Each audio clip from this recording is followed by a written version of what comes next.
For example, the case in France, a judge somewhere in rural areas of France, one of the village judges somewhere,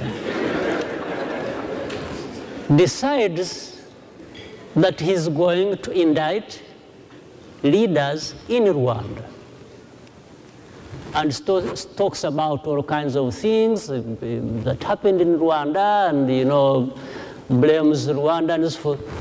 At the same time, there is a bad history between us where actually during the genocide, there are many things that happened that involved some people from France.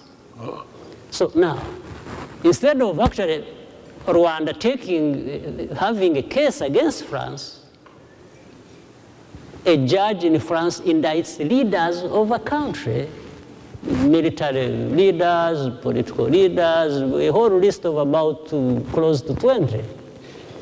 And they want to indict them to France to be tried for things that they say they did, which are also completely fabricated.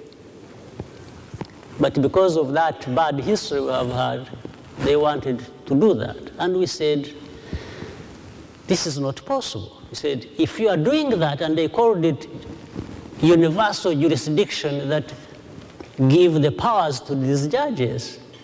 And we said, okay, if actually your judges have powers to do that, to indict people in Rwanda or elsewhere, and take them to the courts in France, if it is universal, then our judges should have the authority to actually indict your people and bring them to the courts of law. So the question therefore was, how does it become universal when it is just one way? So this was the whole process. In fact, it was the same case with the one I mentioned of Spain, which we have since, on the same basis of argument, actually we have resolved this one.